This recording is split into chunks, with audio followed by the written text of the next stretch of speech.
Hey there, humans, and welcome back to my channel. And this morning I'm walking and talking, which basically means I'll be doing a lot of edits to this introduction because I apparently can't walk and talk very well.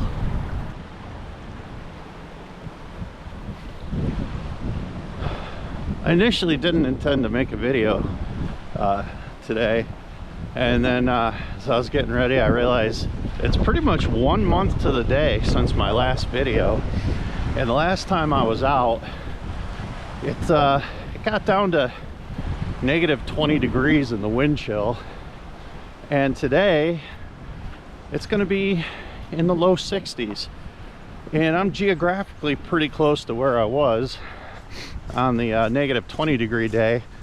I don't know, I guess I thought it'd be fun to kind of show how Western New York works with a near 80 degree temperature difference while I'm out and about. And I got to thinking, like,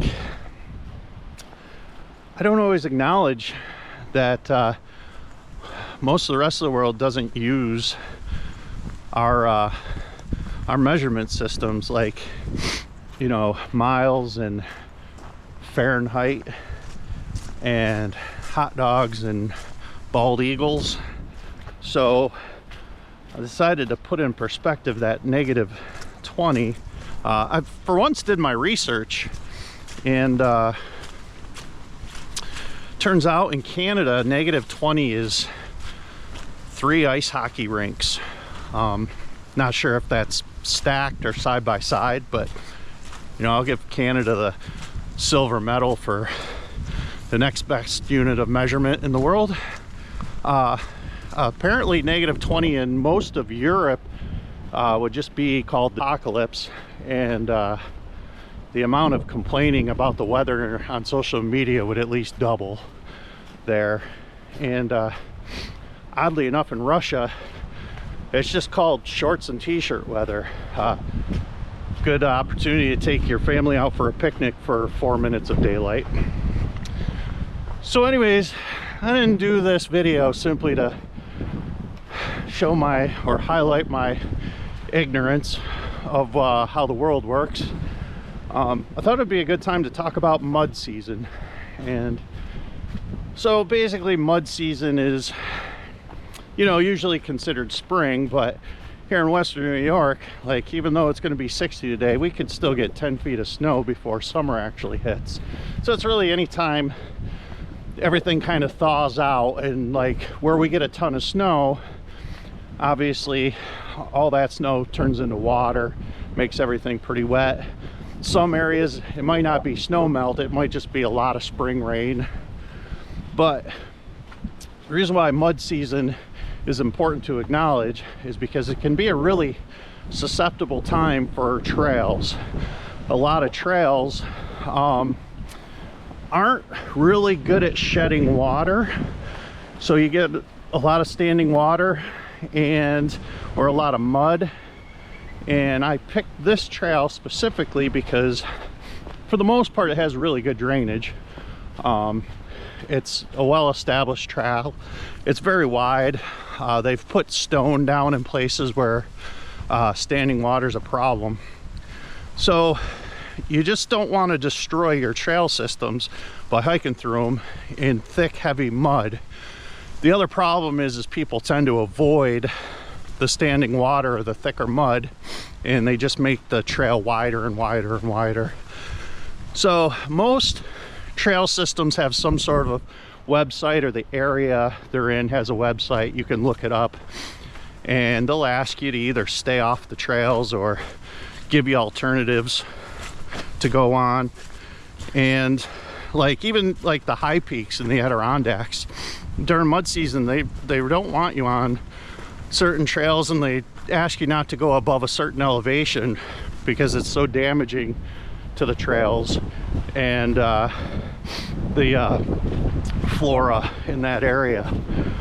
So with all that said, the trail that I'm in the High Tor Wildlife Management area of Naples, New York, and I know this trail extremely well. I know it can handle me out here hiking. I'm not going to hurt the trail, but there are a couple of parts of this trail or branches of this trail where there is a lot of corrosion happening, or erosion I should say, sorry. I'm going to avoid that. And there's parts of this trail that go right along Gully, which is in some parts over a 200-foot fall to a rather uncomfortable landing. So I'm going to avoid that as well. But this trail gives me that option to stay away from parts of the trail that might be bad. And then I guess the last thing is I'm going to do some trail maintenance by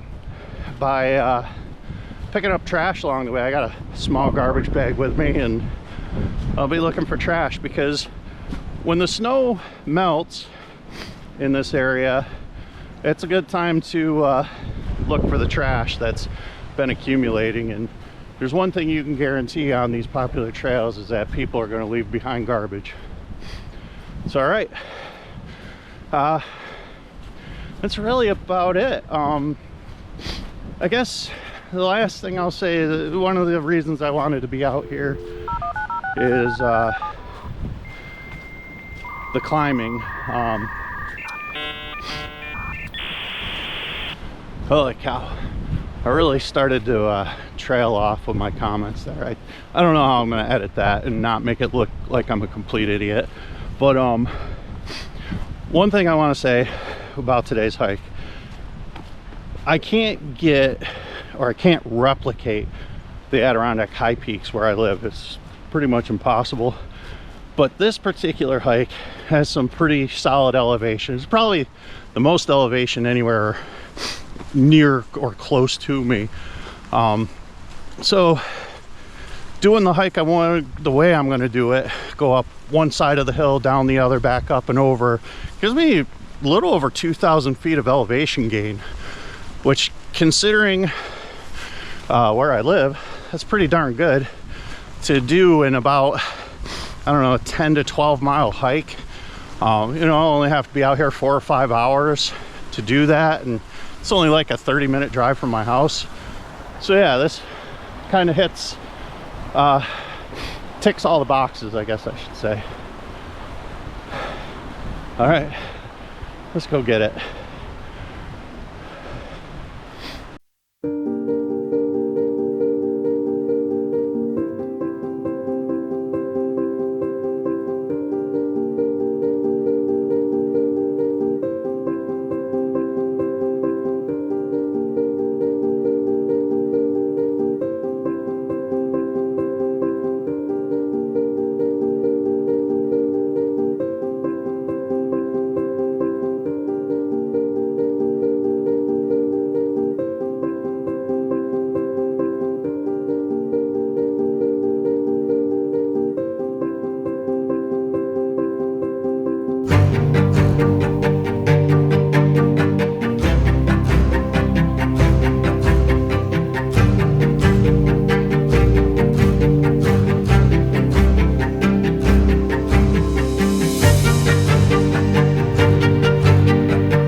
When I hike this in the summertime for training, I usually try to make this my first stop. I want to get to this point without stopping, and sometimes if I'm feeling good, I can get to the top without stopping here.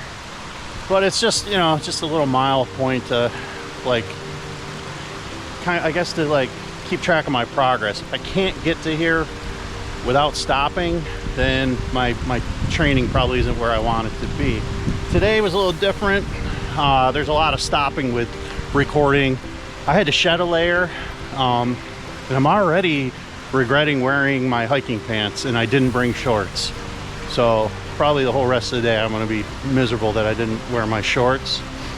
And the other thing is, this is obviously a spur in the trail, and normally the way I do this hike, I make a bit of a loop and come out this way, but the trail to get to here is like underwater even in the dead of summer.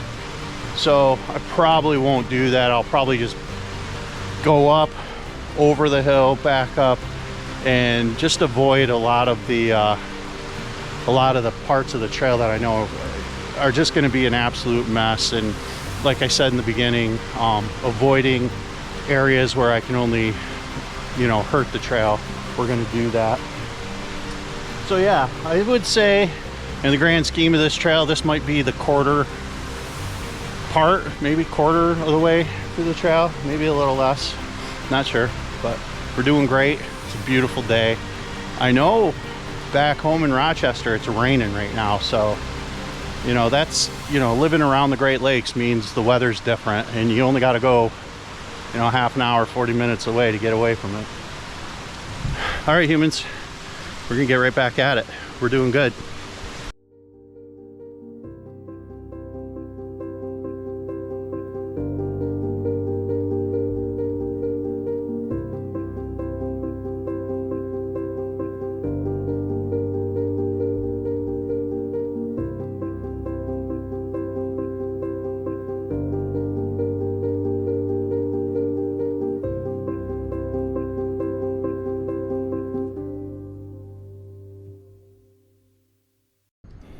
Okay, humans, so we're basically at the top of this hill. Like I said before, I hike up one side, down the other, and back up and over.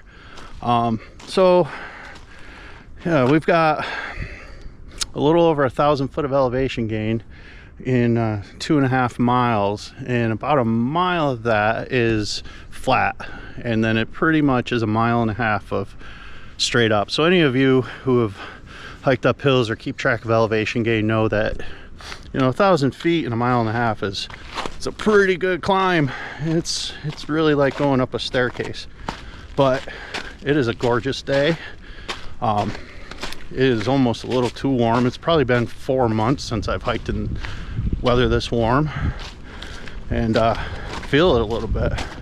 But other than that, it was amazing. And another nice thing about hiking in the spring like this is there's water where there normally isn't, so I don't have to carry that much water. I bring my water filter and I can filter as I go, which is nice when you're going up, you know, steep hills. So yeah, I think this is just going to be a gorgeous day. All right, humans, we still got a long way to go.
So this is old school food protection, where you would hang your food bags to keep bears and critters away. And now this campsite is moved on to more modern technology and has a bear box.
All right, humans, we are on the other side of the hill.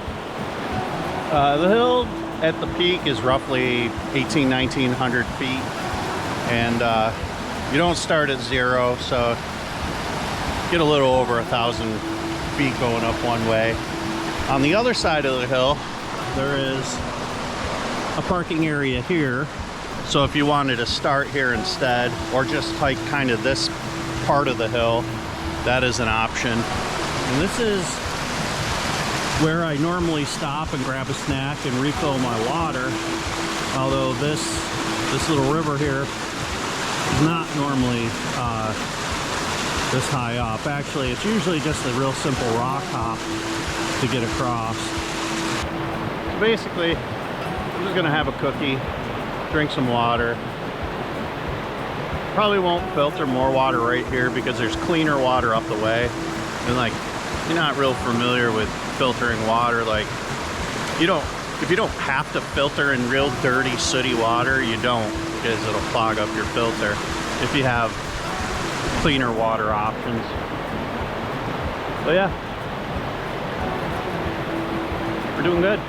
Actually, it's amazing. Great day, warm day, plenty of people out. Take a break, get back at it. A couple of things while I'm here at the base of Gully is in the summertime, this is dry enough. You can hike up this riverbed, and there are multiple waterfalls along the way. And I've actually hiked it before and made a video of it, so possibly I'll link the video somewhere in this if you want to see me go up this and check out all the waterfalls along the way. And also, where I parked is called the High Tor Wildlife Management on the other side of the hill. This parking lot here is called the Gully parking spot. And if you choose to park at the Gully parking spot, you are basically rewarded with a straight up beginning of the hike. There's no warm-up. Yeah, there's cars, and there's the hill going straight up, and you can go up either side of the gully, but it doesn't matter, it's straight up either way. This way is a road, or an old road. The other side's a footpath that it's in pretty rough shape. It's fine in the summer, but right now wouldn't want to deal with it. So yeah, come on out and get your exercise.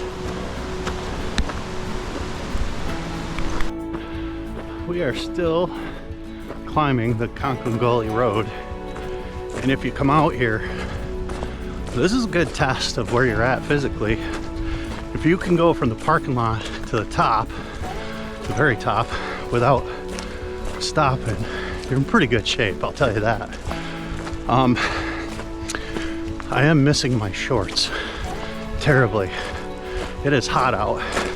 I think more than that, I'm missing my allergy medication, just over-the-counter allergy pills, but my snot locker is running like crazy, and that is a problem when you're huffing and puffing and trying to breathe going up this hill. But you know, those are all good problems to have. 'Cause I'm out here, I'm happy, I'm healthy, and we're crushing miles. I'll see you at the top.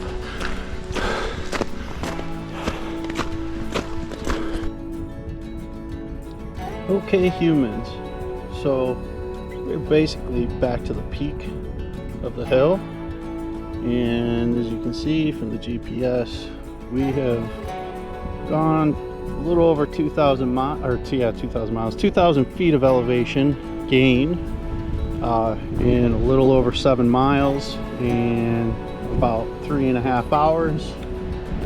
So that's pretty good. Like I said earlier, I cut significant miles off this hike from what I normally do. You know, maybe five-ish miles for various reasons. The real point of this hike was to get out and do some actual climbing and not like gym work. But yeah, if you find yourself in the Finger Lakes area of western New York, there's the High Tor Wildlife Management Area, or look up Conklin Gully. There's also a ton of other hiking in this area that is really nice, and yeah, come check it all out. There's about 2.5 miles to go to get to the end, but it's all stuff we've already seen. So yeah, I'm not gonna put you through that again, and we'll see you next time.